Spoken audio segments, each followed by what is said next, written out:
Bom dia, pessoal de CEL 099, turma C 2021-1.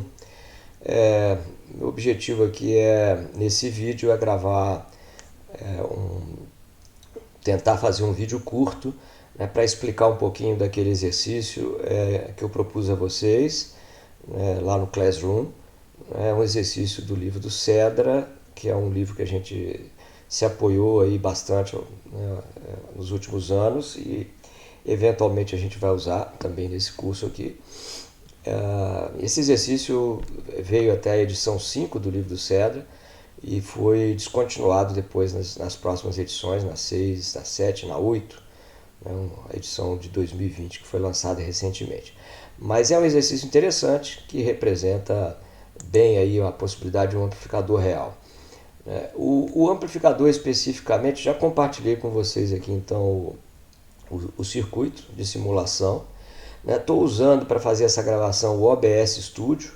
Infelizmente, né, para evitar que fique muito longo, não vou falar do OBS Studio. O OBS Studio é relativamente intuitivo, né? Então é tentativa e erro, você vai, aprende, procura tutoriais, assim como o LT Spice é a mesma coisa, né? Então, o que é o amplificador aqui nesse circuito? É a resistência de entrada e essa fonte de tensão arbitrária, né, em que eu, clicando com o botão direito do mouse, eu escrevo a notação científica da expressão que está no enunciado do problema, para representar a característica de transferência do amplificador, essa função da tensão de entrada, da saída em relação à entrada V de I, né? I é um nó que eu nomeei, né, rotulei, chamei de I, o nó de entrada, e Alt, o nó de saída. Podia usar a letra E ou letra S se eu quisesse em português aí. A resistência de entrada pode ser qualquer uma, a resistência de saída também pode ser qualquer uma. Isso não foi dado e não vai afetar em nada o nosso exercício. A senoide de entrada, que é o sinal, ela tem que estar deslocada de 0,673, então usei uma fonte de tensão voltage, né? DC offset dela é 0,673, isso está truncado, né? Não aparece para você a janela aí não, mas eu posso tentar pedir para mostrar essa janela. Bom, eu acho que consegui ajustar aqui nesse intervalozinho de 1 segundo, né, a opção de mostrar algumas janelas no LT Spice. Então, por exemplo, se eu clico com o botão direito, né, em algumas desses elementos, aparece então por aí, né, as opções que eu tenho, né, no caso aí é o DC Offset, né, DC Offset é uma das opções, né, posso também colocar a amplitude, né, e a frequência. Usei aqui uma frequência de 1 kHz, podia ser 10 kHz, 20 kHz. Se a gente pensar em áudio, de 20 Hz até 20 kHz. Né? Isso também não foi dito, mas é uma opção. Se eu apertar o OK, né, então isso fica ajustado. Perfeito? De novo, a tensão da fonte de tensão arbitrária, eu uso a notação científica para escrever aí a expressão matemática que está lá no enunciado do problema, né? E para eu simular, eu vou lá no Simulate, Edit Simulation Commands, ele abre uma janela, conforme vocês estão vendo, coloquei um tempo final de 2 milissegundos, que são 2 ciclos de 1 kHz, cada kHz é 1 milissegundo, né? Eu podia colocar 1 milissegundo só, colocar 2, 3, né? E o tempo de início da gravação é 0, para salvar os dados, 0, né, a partir de 0 segundos. E o time step eu coloquei 10, 1 microsegundo, poderia colocar 10, 100. Se eu colocar muito pequeno, né, nanosegundos, demora muito para simular e o arquivo de gravação fica muito grande, né? E colocar muito grande também, o valor, né, milissegundos, por exemplo, vai resultar na representação gráfica ruim. A forma de ondas, as formas de ondas, elas não ficam bem desenhadas, né? Então esse aqui está legal, 10 microsegundos também não teria problema nenhum, né?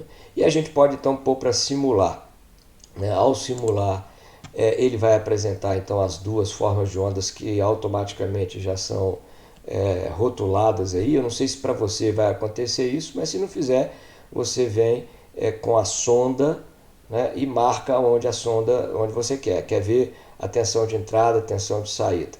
Né? Eu não gosto muito dessa maneira de representar horizontalmente, então eu vou lá no menu Window e vou optar por Tile Vertically.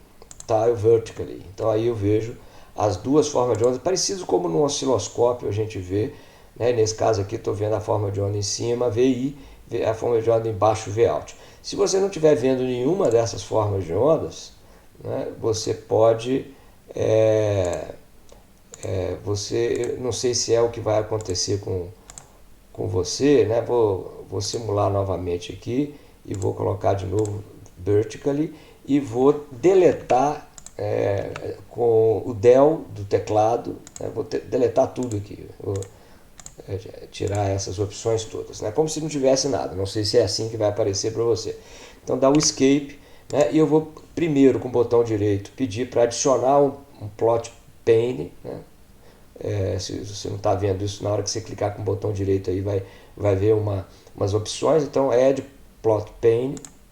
Pronto, agora já tem duas, né, dois panes, né, dois painéis.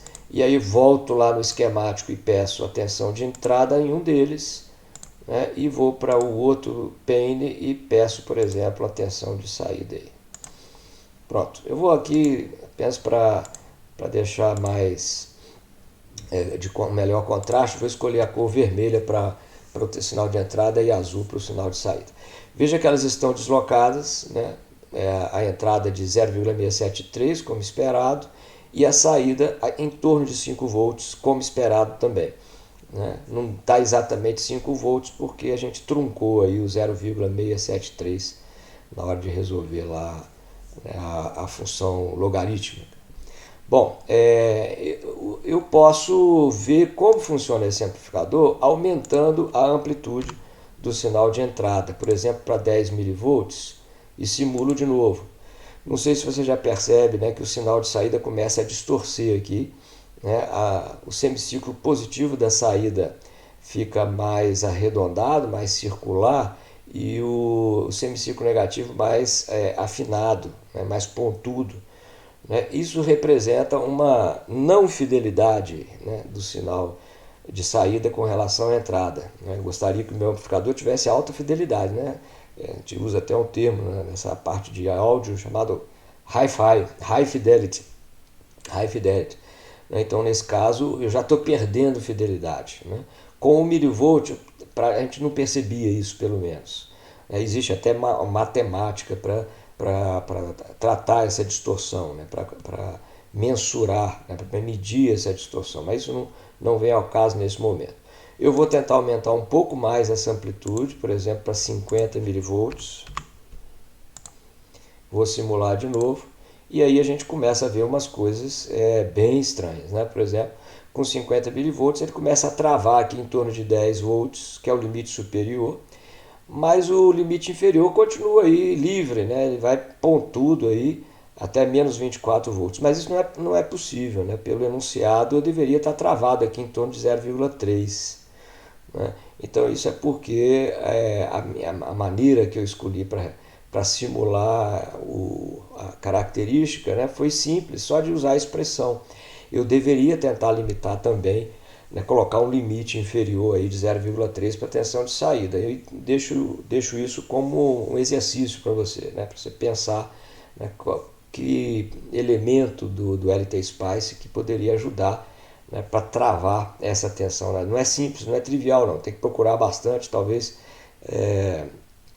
com as próximas aulas você vai imaginar um pouco isso. Mas se você tiver curiosidade, né, que eu acho que é importante, é fundamental, sobretudo em todo o ensino, né, o papel da curiosidade, né, de buscar informação, como eu já falei, né, onde tem recursos, tutoriais, né, por vídeos na internet, né, perguntas, né, e-mails, e vamos trocando ideias. Mas por aqui então está livre, infelizmente, né? Então eu não vejo a saturação que deveria acontecer aqui em torno de 0,3. Né? Bom, eu queria mostrar também a possibilidade de representar o Vout em função do VI.